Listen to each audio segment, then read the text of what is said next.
Welcome back to another wonderful week of Cellar Chats here at Second Glass. My name's Chris, and this week, you guessed it, I know you're surprised, you never saw it coming. I'm very excited about these wines. We're doing a category of wines that I think is really interesting. I think there's a lot of potential, there's a lot of future, and there's a lot of past involved in it. And what I'm talking about is Ital-Cals, or Ital-Cal, or just plain and simple, California wines produced with Italian varieties. Now, to many of you, this is not a new category. It is not something, that you've not heard of. But it is a category of wines in California that just doesn't really get talked about a lot. And there's a fair amount of history to Italian varieties in California. So I think I've mentioned on previous ones, had we not gone through Prohibition, the landscape of California wine would be quite different. Pre-Prohibition, it was primarily Italian and German immigrants, and you would see a lot more Italian and German wines. There was a lot of Riesling, a lot of Sylvaner. There was a fair amount of Gewürztraminer planted, and there was a lot of Italian varieties, Sangiovese.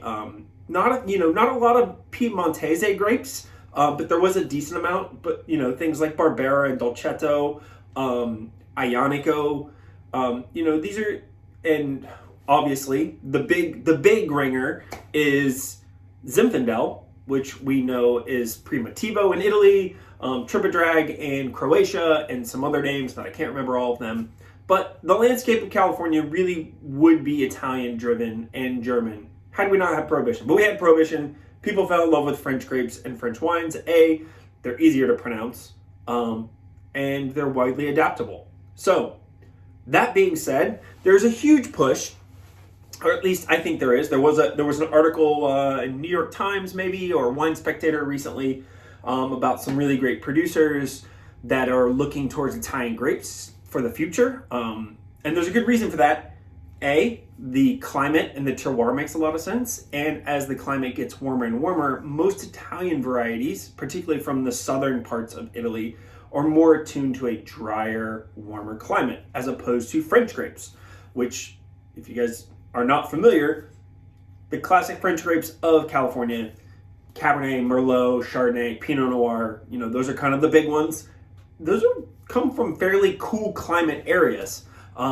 Whereas California, I would not consider to be a super cool climate, or there are pockets.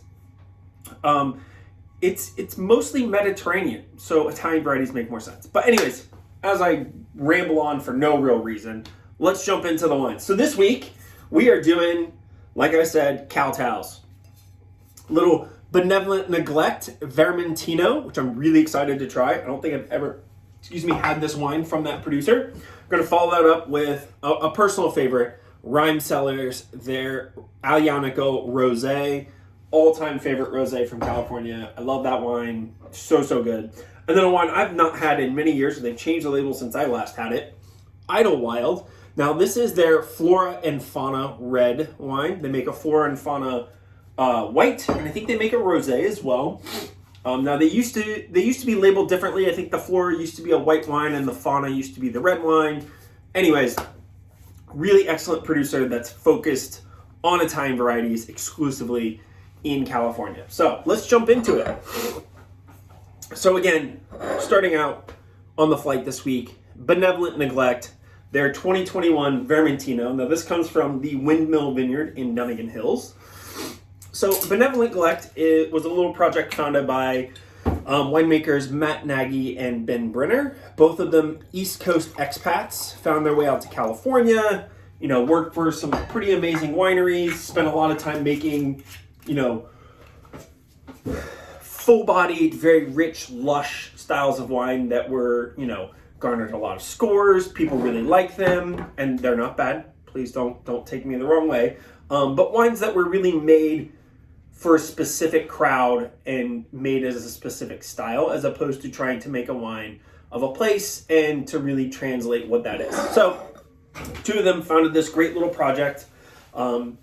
and I can't remember exactly what year they founded it, but I do remember when it first got to the Carolinas. I remember bringing it in at retail. They actually were here visiting. I love the wines.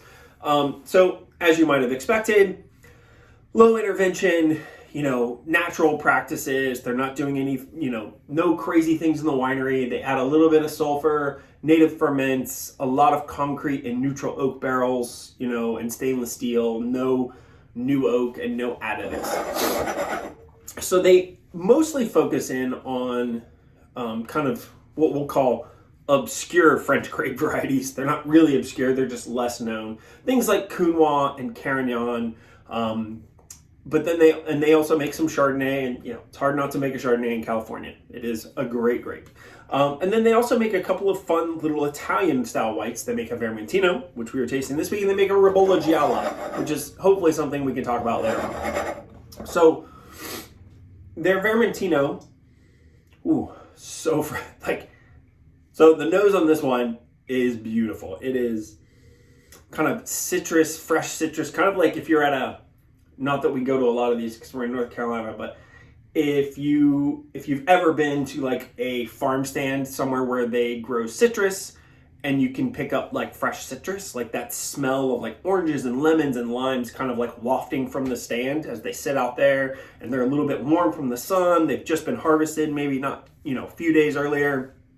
There's a very distinct freshness that is so incredible. It's sad that we can't experience that because, we live in North Carolina and we don't really grow citrus here natively. And our climate does not work for it. You can grow it on your front porch. I have some friends that do that. But anyways, I'm off topic. It's very much reminds me of that, like fresh citrus from like a citrus stand. A little bit of herbs, definitely like a salty marine, like ocean air quality, which is one of my favorite qualities about Vermentino.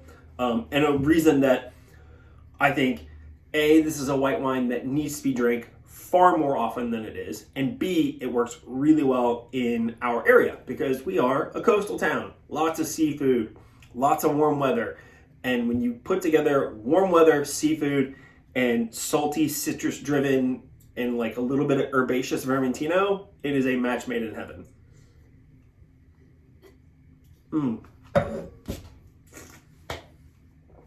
Oh. Wow, that is lovely. And Vermentino can do this really interesting thing.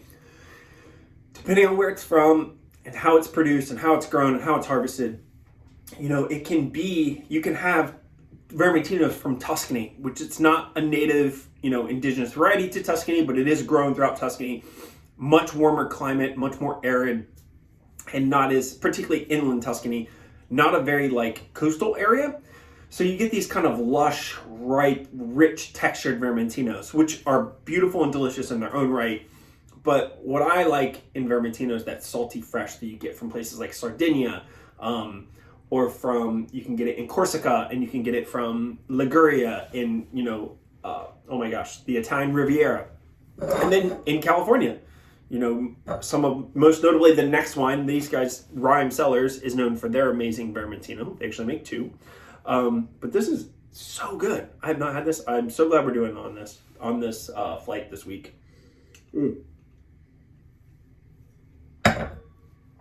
Yes. Thank God I didn't break the stem. If you all remember when I did that a while ago. Good times. Just, not breaking the stem, but it was pretty funny. Again, that is Benevolent Neglect, Vermentino, kicking off our kowtow flight. We're going to follow it up with Ryme Cellars, their Aglianico Rosé. So, Ryme, for those who have watched these videos often or have met me, I love these guys. I love the wines. Ryan and Megan Glob founded the winery together over a love of Aglianico. So Aglianico naturally, natively comes from Campania and from Basilicata in southern Italy. And it has found a really wonderful home in California. Now, not a lot of guys make an Aglianico in California. The reds are delicious, but this rosé is, it's a wine that I could go back to every single day and be perfectly fine with it. I mean, it is a beautiful, beautiful color. Just kind of I'll call it onion skin, a little like off coppery color.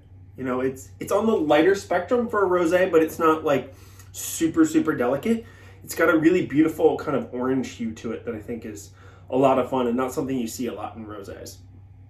So, again, back to Ryan and Megan, who founded Ryme Cellars. You know, again, focused on Italian varieties primarily. You know, again, they started with Aglianico. They make a really amazing Vermentino, actually 2 of them, which I just said earlier. They make some Ribolla Gialla. They make a Fiano that's excellent. And then they also make some traditional. So traditional, like, we'll say, traditional California wines, things that people think of. They make some Cabernet Franc. They make Cabernet Sauvignon. They make a great little Pinot Noir. But whereas, and it's kind of interesting, I didn't plan it this way, and I'm just realizing this, Benevolent collectors really kind of focus on primarily French grape varieties, and then they do a little bit of Italian. Ryme Cellars really kind of mostly focused on Italian varieties, but then they also do some kind of French varieties throughout California. And then the last producer only works with Italian varieties throughout California and primarily Piedmontese grapes, which is kind of a little fun transition. So we're going from kind of just dabbling in Cal-Tals, really focused on Cal-Tal, but they dabble in other grapes throughout California, and then solely focused on Italian grapes in California. So let's throw this back. There's not much to say about this wine other than I love it. It's delicious. Again, like Vermentino, this rosé has like a saline sea air quality, and then this beautiful, like ripe, freshly picked strawberry notes that I personally just can't get enough of.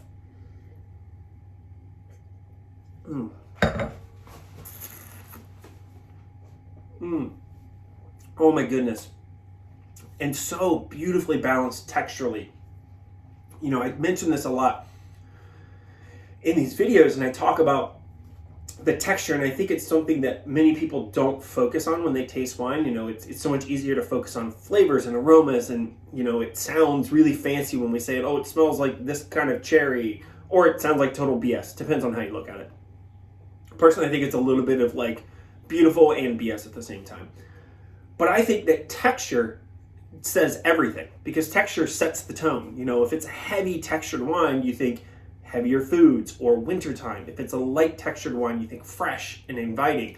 And the flavor profiles can vary. You can have kind of baked apple flavor profiles on a wine that is mostly fresh and lively. And you can also have citrus flavor profiles on a wine that is full-bodied and rich.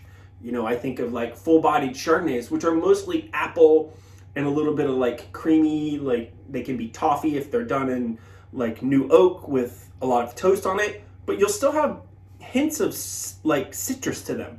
But that texture is really what like defines the difference between light and fresh and full and heavy. Just my thoughts. You guys can at me if you want. I don't care. I will say this wine's really, really good. Yes. Again, that is Ryme Cellars, their Aglianico Rosé, 2021, from the Heringer Vineyard in Clarksburg. All right. Obviously, last but not least, Idlewild. And let's just say the label, gorgeous. This is their Flora and Fauna Red 2021. So, as I mentioned, so these guys are really cool. And I'd kind of forgotten the whole story of the winery. I mean, I knew the baseline of the winery, but I hadn't. It's been a while since I sold these wines because I don't represent them at Kellogg Selections. These are sold through Advantage. But when I was at retail, we sold these wines. And the family, you know, the owner, winemaker, founder of Idlewild, Sam Bilbrough, comes from a pretty amazing family in California, the Bilbrough family. So his father founded Marietta Cellars, which, you know, when I was at retail, and I think anybody who's worked in retail or worked in restaurants where they had access to Marietta, it was a go-to, like great value, super well-made, just amazing family doing all the right things in California. And then, you know, they had 3 sons. So there's three brothers in the Bilbrough family. There is Jake, Scott, and Sam. Sam is the youngest. He founded Idlewild. He kind of went off on his own thing, very different from his brothers, focusing exclusively on Piedmontese grape varieties in California, which is really fun. And then the other two brothers have been super successful as well. Scott is currently in charge of the family winery, Marietta Cellars, and then Jake, not too long ago, purchased the legendary, oh my goodness, the name is Limerick Lane Winery in Russian River Valley, very famous estate and vineyard for Zinfandel, and that has been his main focus. So the flora and fauna is Barbera, Dolcetto, Nebbiolo, and I do believe in the 2021 there is just a touch of Freisa, which is kind of fun. I didn't know that, well, I was going to say I didn't know there was Freisa in California. I did know that, but I didn't know that there was very much of it. I'm assuming there isn't. I mean, look at that color. That is absolutely gorgeous. So you're probably thinking to yourself, well, that seems like a really strange blend. I don't know that much about Piedmontese grapes or wines, but I don't, most people probably have not come across a Piedmontese blend, which is true. Generally, we talk about Dolcetto on its own. We talk about Barbera on its own, and we talk about Nebbiolo on its own. And if you're even familiar with Freisa, generally speaking, it's talked about on its own. However, there is a category of like Rosso wines in Piedmont that, don't get the prestige and aren't that interesting as far as like collectors and people who like to really put wine up on a pedestal. However, it's classically a house wine, table wine. This is what the family drinks. This is what you make, when you make great wines, which means you're going to go through your cellar and you're going to select barrels and lots and you're going to create a cuvee blend, or you're going to make a wine from a single vineyard. Inevitably, you're going to have barrels and tanks that maybe just don't work with the rest of the blend. So you can do a few things with that. You can sell the juice off. You can, bottle it in a like lower tier bottling of wine that's just one grape variety, or you can do something like this, which is just like, what we'll call vino de tabla. So easy drinking table wine. And that's what the flora and fauna is really all about from Idlewild, which is their kind of vino de tabla, white, red, and like I said, I'm pretty sure they make a rosé. Easy drinking, meant to drink young, and it's a great way to, utilize these really amazing grape varieties to make a delicious everyday wine. I mean, on the nose, people might think I'm weird. Hopefully you won't think I'm weird. It equal parts smells like Italy, like Italian wines, and California sunshine. Like there is a ripeness to fruit in California that whenever I smell it, it's telltale. Like this still smells like the grape varieties. This reminds me of Dolcetto and Barbera and Nebbiolo, but there is a sense of freshness that just makes me think of California and only California. Now, would I be able to catch this in a blind tasting? Probably not. Beautiful dark red berries, red cherry fruit, a little bit of herbs. It feels very light and lifted. Some gorgeous kind of violet, floral characteristics that I'm really enjoying.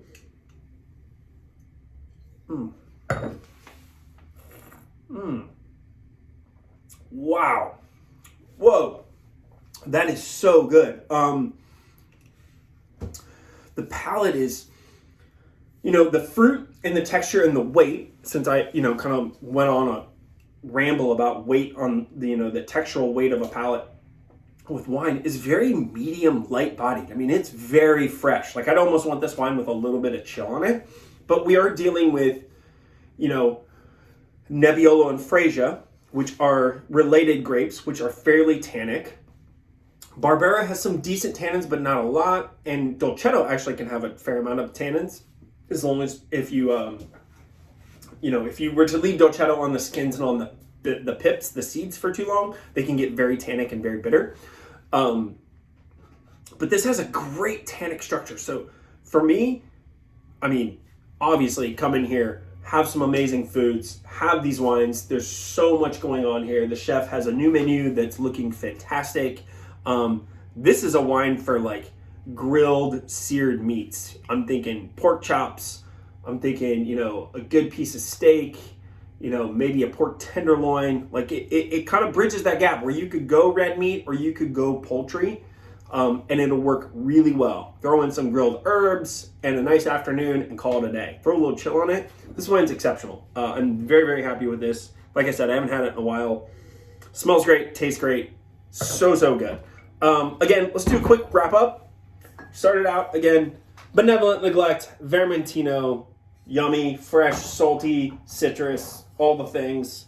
Ryme Cellars, ripe, freshly picked strawberries. Again, that kind of underlying saline minerality that keeps you coming back for more. And finishing on a really beautiful high note, Idlewild, their Flora and Fauna, Red Blend, Barbera, Dolcetto, Nebbiolo, and Freisa. Thank you guys for tuning in. Be safe. Enjoy the weather. Enjoy the wines. Come see friends. Hang out. And I'll see you all next week.